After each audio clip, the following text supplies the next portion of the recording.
Oh, yeah.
Ay, nahandog. Kami.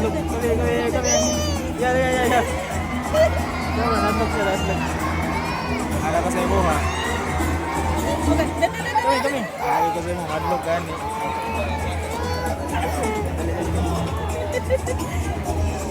Nahandog ka.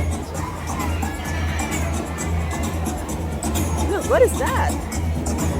Oh! A crocodile. What's that? The word crocodile, look at the feet. Oh, It's just a human. oh, look at the feet. What is that? It's really... Oh, Wala na. Hindi na. No more. So, okay. guys. No more. Hi. Hardlock na siya.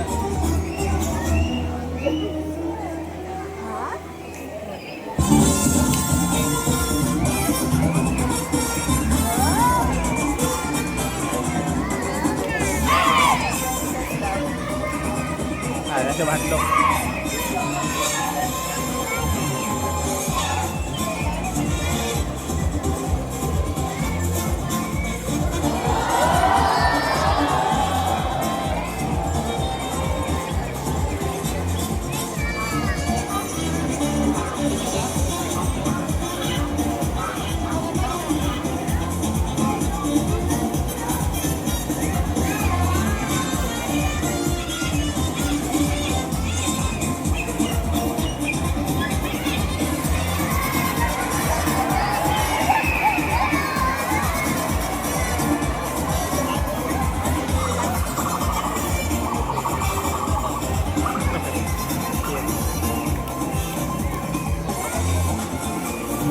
Para na video na. Ako na lang may reaction. Sige.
Ayun, what a great performance by Primo Kamindanawan Performing Arts. At syempre, kasama na din doon ang ating mga animal ambassadors. Now folks, give it up for Primo Kamindanawan Performing Arts. Palakpakan po natin sila folks. By the way guys, no, mamaya at exactly 5:30 p.m. Ayan, may fire dance pa po sila sa Tribo Kamindanawan, Bantawan area po. Folks, hindi dito sa loob yung fire dance natin ha. For directions, just head on po dyan sa exit and follow the sounds of the beating drums dyan mamaya sa labas po. Now folks, bago tayo mag-proceed, guys, I need your energy ngayong hapon. Okay, wanna say hep hep? You say hooray, okay, hep hep! Wala na hadlok. One more, hep hep! Kalibutan, wala na hadlok. More energy pa daw ba, hep hep!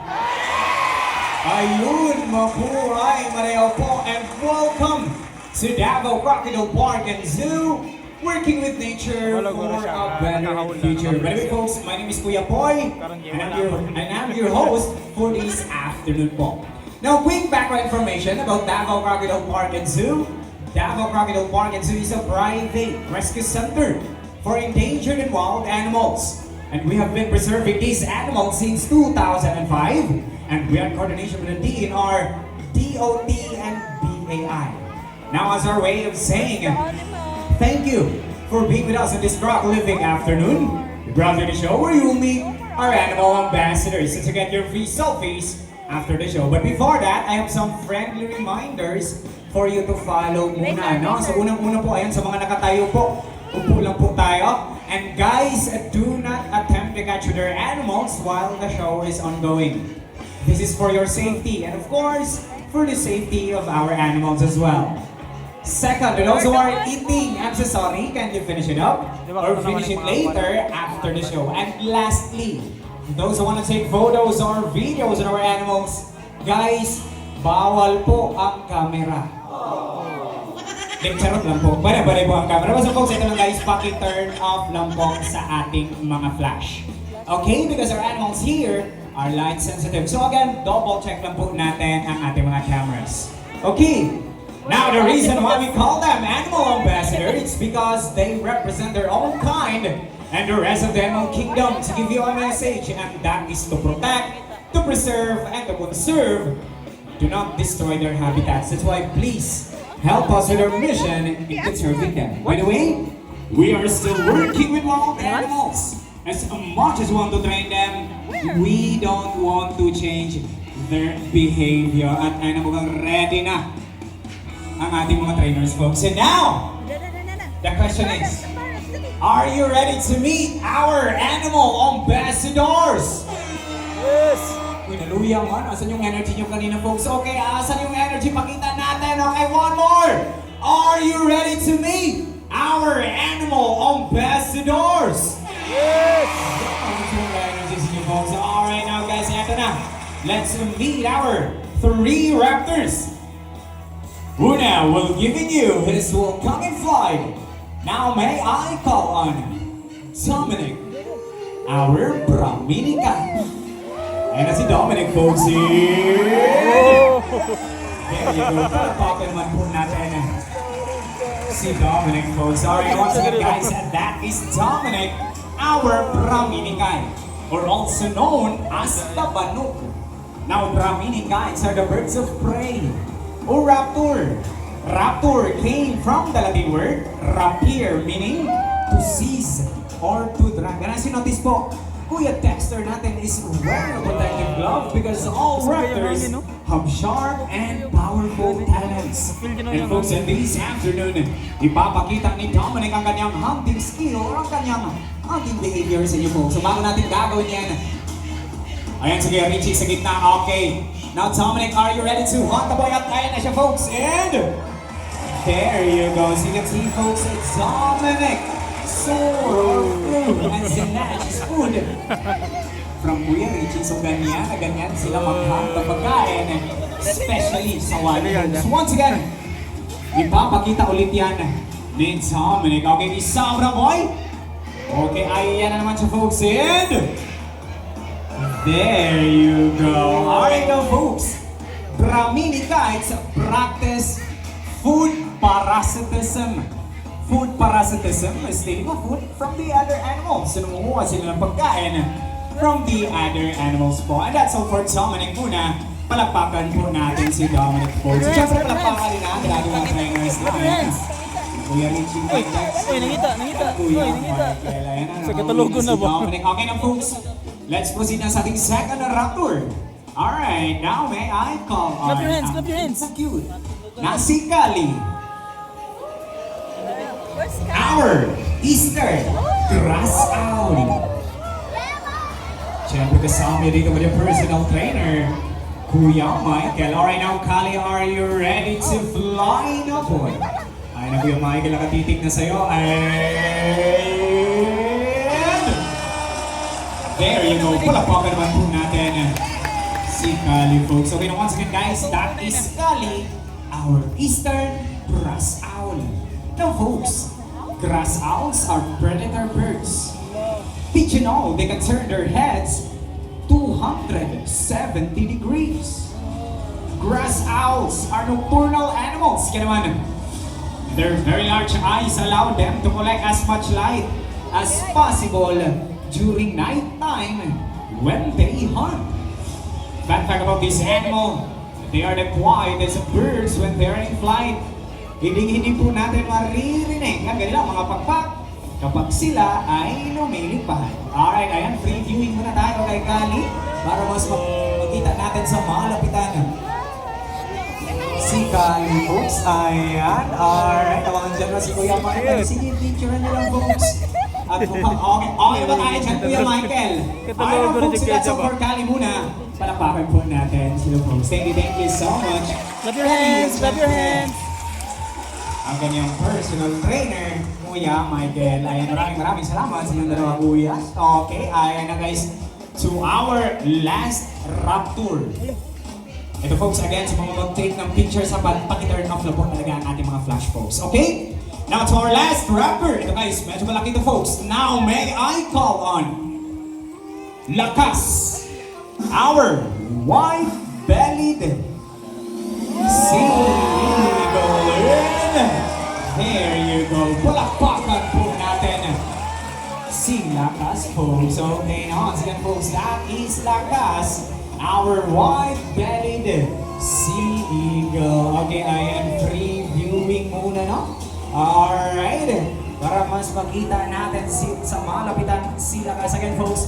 If you want to take some photos or videos po, guys, wala po tayong problema dyan. Kasi, folks, yung mga flash lang po natin talaga, folks, na paki-turn off lang po. Baka kasi ma-distract sila, folks. Lilipad sila palayo. Maraming salamat po sa pag-intindi. Okay, once again, guys, that is Lakas, our white-bellied sea eagle with a scientific name of Haliaetus leucogaster. Leuco meaning white, and gaster meaning belly. That's why they call them the white-bellied sea eagle. The white-bellied sea eagle are commonly found near coastal areas of Australia, India, and also here in the Philippines. The white-bellied sea eagle are the second largest eagle here in the Philippines because their wingspan can reach up to 2.2 meters or 7.2 feet.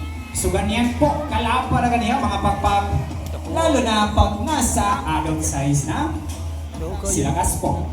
Now guys, here in the Philippines, we have 51 species of raptors. But here in Davao Crocodile Park and Zoo, we have 4 species of raptors, and namely, the Brahminicae, the white-bellied sea eagle, the Philippine serpent eagle, at syempre, ang eastern grass owl. And that's all for Lakas po. Palakpakan po natin si Lakas. Syempre, yung personal trainer po yan, si Mark. Thank you so much. Sino po? Tama dito ang Philippine serpent. Alright now, folks! Wala pa, Tapos na wala tayo na sa dito. ating mga raptors. Pero guys, huwag kayong mag-alala. Marami pa tayong mga animal ambassadors na magkikita this afternoon. At mukhang ready na rin sila sa likod, folks. Okay, to our next animal ambassador. Ito po, galing pa po itong South Cotabato. And they call them the alarm clock of the rainforest.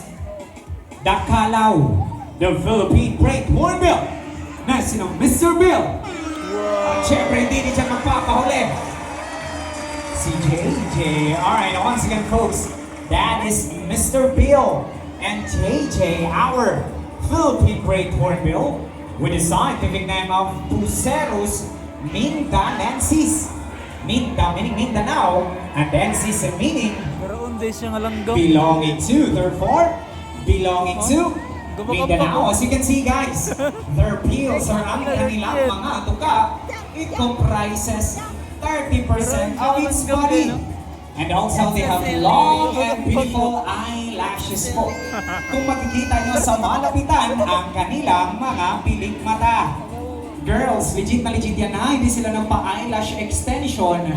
Alright now guys, ngayong hapon, magpapakitang gilas sila gamit ang kanilang mga tuka. But before that, I have a job for you to follow muna. Now guys, at the count of 3, I need you to shout fly. So what's the word again? Fly. Let's practice first. 1, 2, 3, and... Fly. Hallelujah, man. One more energy. 1, 2, 3, and... Fly. Ready na ang ating mga bisita, mga kuya, syempre. Ready na din ang ating mga kala. Okay, now folks, prepare your cameras. Mabilis lang to. At the count of 3. 1, 2, 3, and... Fly! What a perfect catch. Mr. Bill and JJ. Alright now guys, when you see a hornbill doing that in the wild, you are so very lucky because they're actually in mating season. So nanliligaw po ang lalaking kalaw na gumagawa niyan. So mas maraming insekto na na-catch. Si lalaking kalaw ay mas mataas ang chance na sasagutin siya ni ate girl na kalaw. And did you know that they call them monogamous? Monogamous meaning once they find a partner in the wild, they will stay with them forever. Sana all talaga folks. Subuti pa sa ating mga kalaw, may forever, no? Ako sa mga naghahanap ng forever dyan, ha? So alam na natin folks, nandito lang ang... Kalaw. Ano? Nandito lang ang... Kalaw. Hindi, sa mga trainers. May joke lang folks. So sige guys, magpapakitang kilas na sila now folks. At the count of 3. 1, 2, 3, and... Fly! And that is our Philippine great hornbill, or also known as the kalaw. The alarm clock of the rainforest because they make noise every morning, noon, and afternoon. Palakpakan po natin ang ating mga kalaw po. So syempre sila Kuya Richie and Kuya Cyril. Alright now folks, fun fact about hornbills. Unlike most birds walk from place to place, hornbills actually hop from place to place. Tumatalon sila as their secondary means of locomotion. Moving muna tayo sa ating next animal ambassador. Ito guys, pagkulay po ito. At galing pa po ito, Brazil, no? Particularly, the Amazon forest. Now may I call on Barak. Where's Barak? Where's Barak? Kita nyo ba si Barak folks? O hindi yan si Barak, si Kuya Dexter po yan guys. O ayan po si Barak guys. Nasa gitna o diba? Napakamakulay. Okay na once again folks, that is Barak, our blue and gold macaw. Ano Kuya Dexter, may favorites ba tayo this afternoon? Okay na once again folks, this is Barak, our blue and gold macaw with the scientific name of Ararauna, meaning genius. So why are they called geniuses? Because they have the mental capacity of a 4-year-old child. Yes po, magkasing talino lang po ni Barak ang 4 na taong gulang na bata. For example, na Barak, isang high five naman dyan ni Kuya Dex. So, high five daw, be?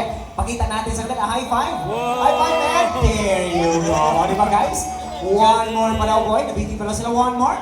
O, isang high five daw, be? And there you go. Ay, na folks, hindi lang yan. Alam niyo ba guys, napaka-sweet at lambing ito ni Barak po. Tingnan niyo folks ha. Okay na Barak? Kiss na Kuya Dexter sa pisngi daw be? O isang kiss lang. O, kiss na Kuya Dexter sa pisngi. Pakita natin sa kanila. Sige daw be? Isang kiss daw be? Okay. Ayan na. Kiss. Wow! Okay ba folks? Pero wait lang guys. Nakita ko sa mukha ni Kuya Dexter. Mukhang nabitin pa daw si Kuya Dexter. O syempre, isa pa. Okay na Barak? I-kiss natin ulit si Kuya Dexter. Pero ito dong hindi na sa pisngi ha? Okay, tanongin natin mga bisita natin. Guys, saan niyo gusto i-kiss si Kuya Dexter? Wait lang. Saan niyo gusto i-kiss si Kuya Dexter? Oh, may makatiba sa ulo Kuya Dexter. Ikaw talaga. Siyempre, mabait naman kung pagbigyan namin kayo. Okay, ito na. Nabarak! Kiss si Kuya Dexter sa lips, sabi nila. Sige daw, Ben. Look, umilag. Okay, umilag. natin sila. Okay, by the way guys, no? Blue and gold macaw don't build their nest. Instead, naghahanap po sila ng hollow tree or puno na may malaking butas at lalagyan nila ito ng small branches o twigs. And this afternoon, yan po ang ipapakita ni Barak guys by using his prehensile beak po. So bago natin gagawin yan, alright, mukhang may kinuha ata doon si Kuya Dexter. Pagkita natin sa kabilang kuya. Okay, ayan, we have 2 twigs. Okay, now, Barak, are you ready to build your nest, boy? Okay, mukhang ready na. Okay, now, Kuya Dexter, lapag na natin yung kahoy. Ayun na siya, folks. By the way, guys, nakikita nyo na yan. That is their natural behavior po. So, ganyan na ganyan sila mag-build ng kanilang nest sa wild, folks. Kuha sila ng mga twigs, kokolektahin nila yan, at syempre, ilalagay nila sa hollow tree. Kagaya niyan, folks. And as you can see naman, Barak is using his prehensile beak to grab objects without using its feet po. Okay, ayan na. Siyempre, may isa pa. At guys, pagkatapos yan, isupport naman natin si Barak, folks, ha? Okay, ayan na. Isa na lang yan, boy. Ayan, konti-konti na lang. And there you go. Palakpakan po natin si Barak. At dahil dyan, buo na ang nest ni Barak. Okay, by the way guys, no, blue and gold macaw are the 4th largest macaw in the entire world. First is the blue hyacinth macaw. And that's all for Barak po. A round of applause para sa kanilang wings. Ayan, thank you so much. Kuya Dexter, at syempre ang napaka-sweet ng lambing na si Barak. Ayan na. Alright now guys, moving on na tayo sa ating next animal ambassador. Kung makulay po si Barak, puting-puti naman po ang ating next nating tatawagin.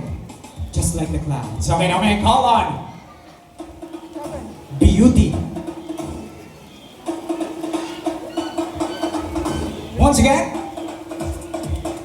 Beauty. And there you go. Parapakan naman po natin. Beauty. Sila Beauty, folks. Okay. Now once again, guys, that is Beauty, our sulfur crescent cockatoo with the scientific name of Kakatua galereta. And it can be found in Australia and New Guinea. Now guys, sulfur crescent cockatoo use their crest as an indication if they're happy or mad. Ang mga sulfur crescent cockatoo spread their wings and lift their crest as part of kanilang panliligaw sa babaeng cockatoo, but it also an act of discouraging other male support female sulfur crescent cockatoo. Ngayong hapon po, ipapakita yan ni Beauty guys. Alright, now Beauty girl, show them what you've got, girl. Paano nga pamanligaw mga lalaking cockatoo? Spread the wings, eh? Ayan, okay, walk over the world. Isa pa na, be? Yeah. There you go. Alright, now guys, as part of Beauty's enrichment, cockatoos loop in branches as a form of exercise or playing around to ease their boredom. Now, Kuya Siren, anong gagawin ni Beauty kapag siya'y nababago? Anong gagawin? And there you go. That is their natural behavior. So, matitutikot yan sila, folks. O minsan pa nga, guys, maglalampitin yan sila. And lastly, just like any other parrots, Beauty also has a zygodactyl feet. So what is zygodactyl feet nga ba? Ipapakita yan ni Beauty guys. So Beauty girl, what is zygodactyl feet? And there you go. So you can see folks, that is zygodactyl feet in action. To the front, to the back, allowing them to grab objects. At syempre guys, kasama na din dyan ang traits ni Beauty folks. Alright now guys, and that's all for Beauty muna, no? Palakpakan po natin sila. And thank you so much. Kuya Siren at syempre na cute na si Beauty. Ayan. Alright now guys, huwag na natin patagalin pa. Diretso na to. Let's proceed agad sa ating next animal ambassador. Ito po, cousin lang po ito ni Beauty folks. Puting-puti din po ito guys. Now may I call on Jumbo. And there you go. Okay, palakpakan naman po natin sila Jumbo at Kuya Michael folks. Alright, once again folks, that is Jumbo, our umbrella-crested cockatoo with the scientific name of Kakatua alba, meaning older brother in Indonesia. Now folks, little fun fact, they build their nests in twigs and small branches. Unlike other birds that they build their nests in leaves. At ngayong hapon, ipapakita ni Jumbo ang kanyang nesting behavior by bringing us a paper money. So bago natin gagawin yan, pipilitan mag-volunteer ngayong hapon. Adult yung kailangan natin. Gusto mo ate? Okay, ito lang po yung gagawin natin. Ate, dala ka lang ng any paper money. Ano ka perfect? Kung meron. Sige, Sige, huwag kayo magalala. Ibabalik naman po Basta, yan ni basta. Jumbo. Okay, tayo ka po ate. Lapitan na po natin si Kuya Richie doon. And then yung mga kilos po natin, paupuin lang po muna natin, ha? Alright, kasi dyan po sa kita dadaan si Jumbo, okay? Gagawin natin ngayon, ate, ikaw na magsisilbing puno this afternoon, alright? Okay, ayan na.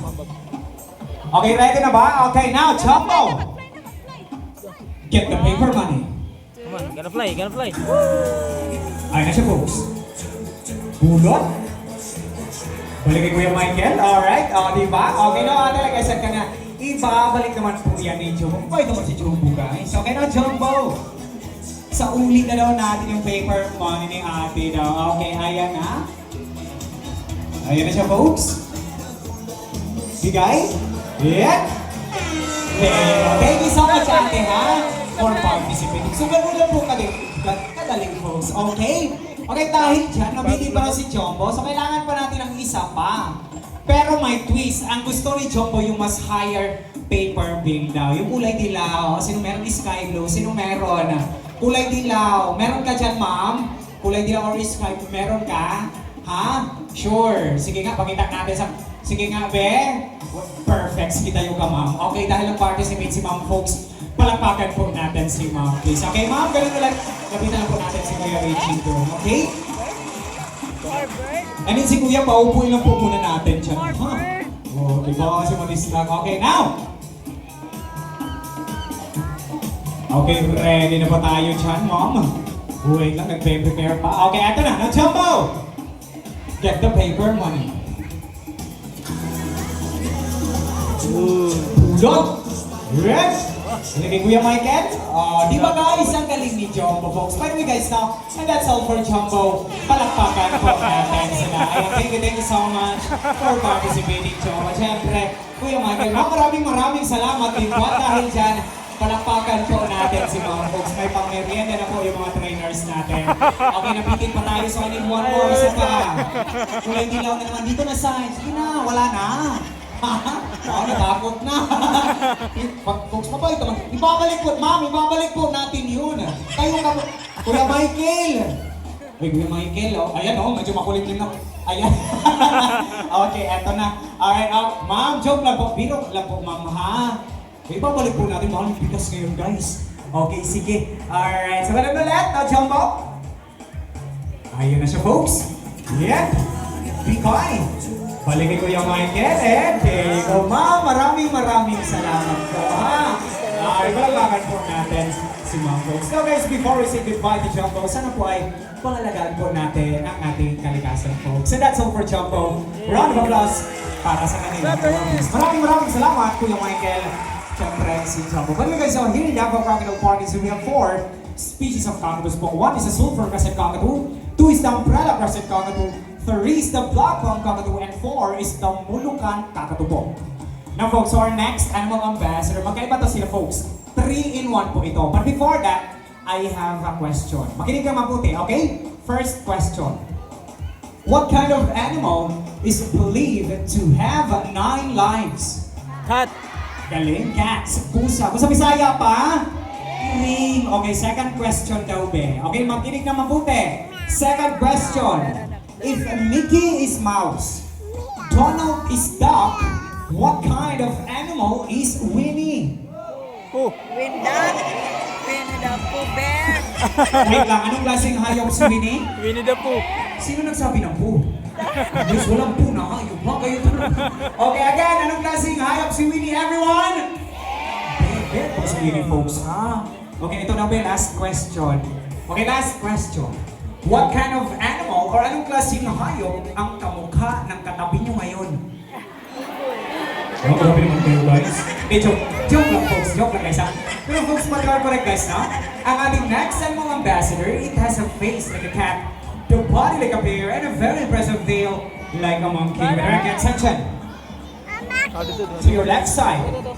And that is Teddy, our Palawan bear cat. Palapakan naman po natin Yun naman, si Teddy, folks. Okay, once again, guys, that is Teddy, our Palawan bear cat. With the scientific name of Arctictis binturong, locally known as binturong, guys. Now, folks, did you know that our tail can act as a fifth limb? meaning it is prehensile in nature. The definition of prehensile is being able to grab. So they can grab sa mga objects na kasing galing lang One. ng ating mga kamay.